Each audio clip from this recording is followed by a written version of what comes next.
So Jenny, in the market today, I think a lot of people think, it's really, really slowing down, but we're starting to see a few more multiple offers.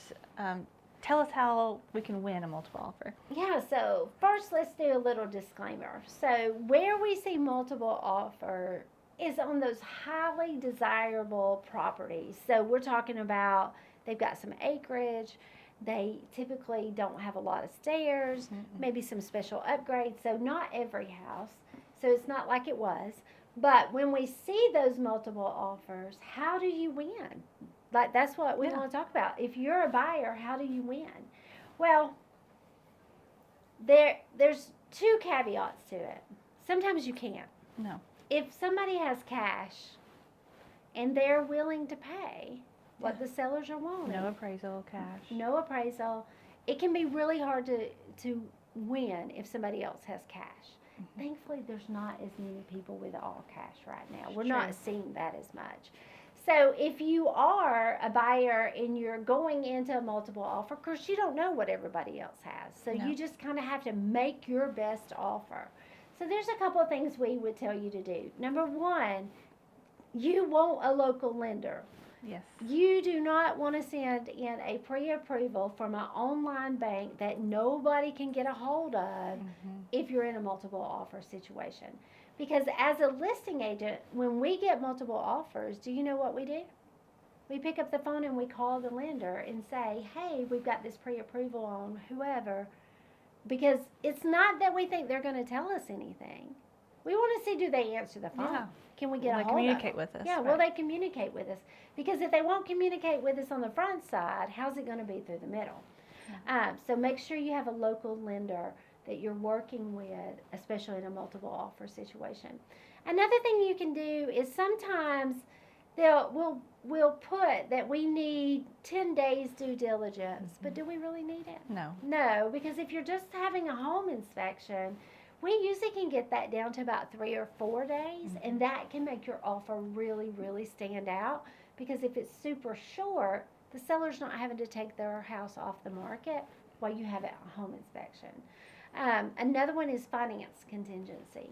You might have perfect credit, or really good credit, a nice stable job, and instead of, what do you normally put for a finance contingency? 21 days. Yeah, we normally put 21 days, but we really could cut that back to as little as about 7 to 10 days, because you want to give a little bit of time because you want to get through underwriting. But if you really are confident that your finances are in good shape and the lender is, we could cut that way back. Now, what else can we do? I usually like to incorporate like what's called an escalation clause, and that is like an escalator. You put an offer here, but you're willing to go up to here. Like if someone else offers it over you, you can offer $1,000 over that offer up to a certain point. Yeah, so you cap it. So you know it's not going to go higher than you're comfortable. But you're saying if they get another bona fide, that means it has to be real. It can't be their cousin made an offer. Like we get a copy of the offer. So if they get another offer, you can beat it by $1,000 or $15,000. Yeah, whatever dollar amount you want to, and that can help you win. What else could you do?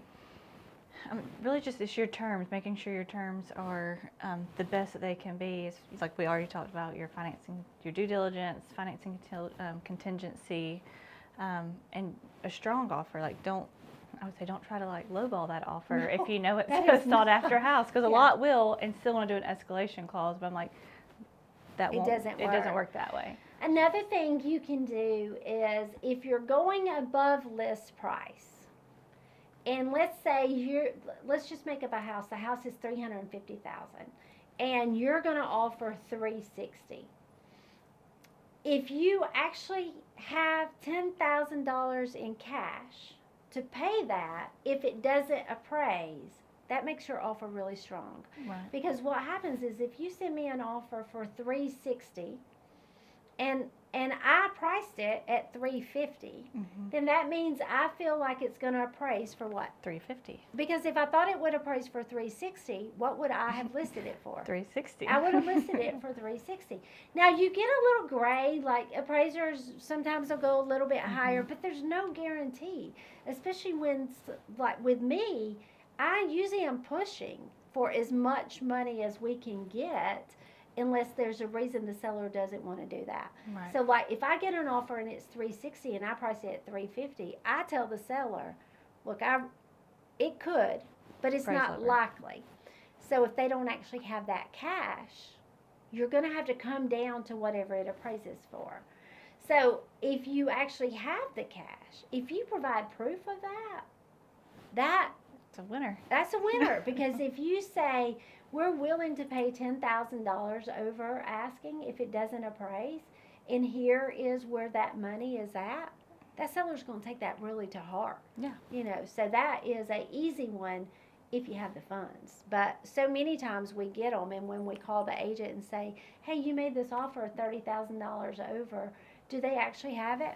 No. No. Mm-mm. Okay, well, I didn't think it was going to appraise for that anyway. It'll be up to the seller. Do they want to roll the dice and try? But if they have another really good offer and the other terms are better, they don't always pick the more money because people don't really have it. Right. We won't Yeah. close it. Yeah. So those are just a few tips from us, and hopefully that helps.